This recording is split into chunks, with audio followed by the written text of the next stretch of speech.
하면서 이력서를 보다 보면 와, 이게 벌써 이 자리 갔다고? 벌써 이 연봉 받고 있다고? 하는 능력자나 고연봉자들의 공통점이 있어요. 뭘까요? 영어 회화 실력입니다. 스펙이 좋지 않은데 고연봉을 받고 있다든지 좋은 포지션에 있었던 분들은 전부 영어를 잘하셨다는 거예요. 그렇다고 네이티브 수준을 요구하는 건 아닌데 오픽 AL이나 토익 스피킹 7점 정도를 맞으신 분들이 그렇게 좋은 보직, 좋은 연봉을 받고 계셨어요. 좋은 학교 나오시고 대기업에서 오래 근무하신 분보다 스펙이나 경력은 그렇게 좋지 않은데 영어를 잘하시는 분들이 더 좋은 대접을 받고 고연봉을 받게 되실 확률이 더 높아요. 실제로 이력서를 봤을 때도 그랬고요. 오늘은 직장인이라면 내가 경쟁력을 갖춘 사람이 되고 싶다면 왜 영어 회화를 꼭 하셔야 되는지 설명을 드리겠습니다. 먼저 사내에서는 당연히 영어 회화를 하는 사람에게 더 많은 기회가 주어집니다. 요즘 대부분 회사들은 전부 글로벌 비즈니스를 해요. 내수시장 매출만으로는 충분하지 않기 때문에 해외 고객사를 보유했거나 해외 벤더사를 보유하신 경우가 대부분이에요. 그럼 비즈니스 파트너분들과 이야기를 할 때는 당연히 영어를 유창하게 잘하시는 분들이 해야겠죠. 그런데 한국 분들이 읽기, 쓰기, 듣기는 굉장히 잘해요. 그런데 말하기까지 잘하시는 분은 그렇게 많지는 않아요. 스피킹을 하는 사람의 수가 제한적이다 보니까 당연히 좋은 업무, 글로벌 파트너를 다뤄야 되는 고급 직무는 영어를 잘하는 사람이 있다면 그 사람한테 당연히 몰리게 되겠죠. 그 사람만 할 수 있으니까 영어를 못하시는 분한테 팝하고 돌려서 얘기하라고 할 수는 없잖아요. 파트너사들이랑 얘기하는데 챗GPT 켜가지고 얘기할 수는 없잖아요. 그렇기 때문에 영어를 잘하는 사람일수록 회사에서 가치 있게 생각하는 프로젝트가 그 사람한테 몰릴 수밖에 없습니다. 좋은 프로젝트를 받았다는 건 남들보다 더 좋은 성과를 낼 수 있는 기회를 받았다는 거잖아요. 또 사내에서 집중하는 프로젝트다 보니까 회사에서도 이목을 더 집중하겠죠. 똑같은 업무량을 일하더라도 당연히 이 사람이 주요 보직에 집중되면서 빠르게 승진을 할 가능성이 높아집니다. 두 번째는 여러분이 영어를 잘하신다면 기회가 정말 무궁무진해집니다. 아까 말씀드린 좋은 글로벌 프로젝트뿐만 아니라 해외 지사를 설립하거나 해외 고객사랑 일할 때 누군가를 파견 보내거나 할 때 당연히 영어가 원활하신 분을 채용을 하겠죠. 작게는 해외 출장부터 해외 지사로 나가서 파견받을 가능성이 많아집니다. 물론 해외 가서 사는 거 싫어하시는 분들이 있을 수도 있지만 어떤 분들 입장에서는 가족이 있고 아이가 있는 경우에 해외로 파견될 때에는 그 아이들 대부분 국제학교 보내주거나 하거든요. 국제학교 다니는 거 사실 굉장히 비싼데 좋은 기회를 얻는 거잖아요. 내가 영어를 잘한다면 내 가족한테도 굉장히 좋은 기회가 열릴 수 있어요. 마지막 세 번째는 요즘에 국내 기업들도 AI 관련 테크 관련 회사들 같은 경우에는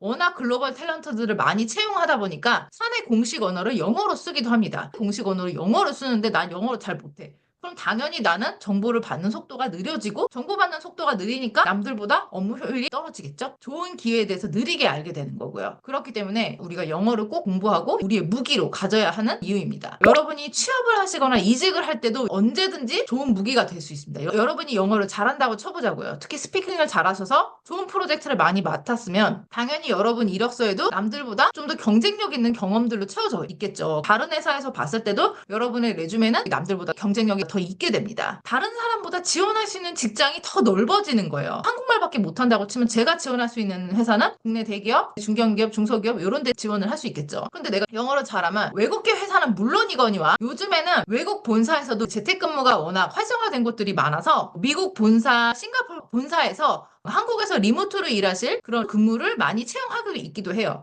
그럼 나는 뭐 영국에 있는 본사 소속의 리모트 근무자가 될 수도 있는 거고 기회가 훨씬 많아지게 되잖아요. 이직하거나 취업할 때도 더 좋은 기회를 얻을 수 있는 기회가 됩니다. 늦었다고 생각하지 말고 지금이라도 여러분이 영어를 계속 하셔야 되는 이유예요. 실제 사례도 하나 말씀드릴게요. 예전에 다니던 회사에서 경력 한 3, 4년 차에 비서직으로 입사하신 분이 있는데요. 해외파가 아니신데도 영어가 유창하신 분이었어요. 그 회사는 이제 전배가 잘 되는 편이었는데 사내에 굉장히 희귀한 직무가 오픈이 된 거예요. 희귀한 직무다 보니까 지원자들 중에서 영어를 하시는 분이 거의 없었어요. 그 직무에서 영어가 많이 필요했는데 영어를 하시는 분이 없다 보니까 그분이 관련 경험이 전혀 없고 비서임에도 불구하고 채용이 돼서 사내 전배를 해서 그 특이한 직무로 이동을 하셨어요. 그런데 영어를 잘하셨고 또 사건 사고가 굉장히 많은 직무였거든요. 그렇다 보니까 이런 사건 사고를 이분께서 영어를 활용해서 잘 하시다 보니까 업무 성과를 너무 빠르게 인정받아서 비서로 입사를 하셨는데 4년 만에 디렉터로 승진을 하신 경우도 있어요. 물론 이분이 일도 잘했겠지만 기본적으로 영어 회화를 굉장히 잘하셨기 때문에 기회가 왔고 빠르게 승진을 할 수 있었던 이유거든요. 비서에서 사실 특정 직무의 디렉터가 된다는 게 쉽지는 않잖아요. 그렇기 때문에 여러분한테 굉장히 많은 기회가 열릴 수 있습니다. 여러분이 객관적으로 여러분 스펙을 봤을 때 내가 그렇게 남들보다 뛰어난 건 없는데 경쟁력 있는 건 아닌데 그렇다면 지금부터라도 영어 회화 연습 코스 꾸준히 하시기를 저는 꼭 추천드릴게요. 솔직히 말해서 이런 분들이 진짜 스카이 좋은 대학교 나와서 대기업 계속 계신 분이랑 연봉 수천만 원 차이 납니다. 1, 2천 아니에요. 진짜 몇 천만 원 차이 나요. 직급도 많이 차이 납니다. 그래서 저는 영어 회화의 중요성을 아무리 강조해도 모자라다고 생각하고, 회사에서 경쟁력 있는 인재가 되고 싶다고 하시면 저는 영어 회화부터 먼저 하시기를 꼭 말씀드릴게요. 중국어나 일본어나 스페인어 관심 많이 가셔서 배우시는 분들도 많은데, 사실은 중국어, 일본어, 스페인어는 잘하면 플러스인 느낌이지 영어를 못한다면 사실 이것도 그렇게 도움은 되지 않아요. 생각해보세요. 영어는 거의 모든 나라에서 대부분 공용어로 제2의 언어로 쓰고 있는데, 스페인어만 쓰는 나라, 중국어만 쓰는 나라 굉장히 한정적입니다. 영어를 언제 배우냐, 지금부터 하면 너무 늦은 거 아니냐라고 하시는데, 제 경험담을 말씀드리면 매일 1시간씩 꾸준히 1년 동안만 연습하셔도 내년에는 영어 굉장히 유창하게 하시네요, 이런 소리 들으실 수 있습니다. 제 경험담이에요. 22년에 제가 영어 면접을 40군데를 봤거든요. 10%가 외국 회사였어요. 그리고 거의 다 본 사람 면접을 봤어요. 40군데 면접 봤으면 보통 2차, 3차도 본 적이 많았거든요. 그럼 40군데에서 2차까지만 봤어도 보통 80번 면접을 본 거잖아요. 그럼 80번 면접을 52주 동안 봤으면은 제가 최소한 한 주에 1점 몇 번을 면접을 본 거거든요. 그래서 저는 면접을 위해서 매일 1시간씩은 스피킹 연습을 했어요. 그렇다 보니까 제 영어 실력이 그 해에 갑자기 급격하게 늘었어요. 제가 면접을 보면서 그 해에만 영어 정말 잘하시네요, 이 소리를 외국인으로부터 3번이나 들었어요. 그래서 저는 이게 스스로도 자신감 높아지고,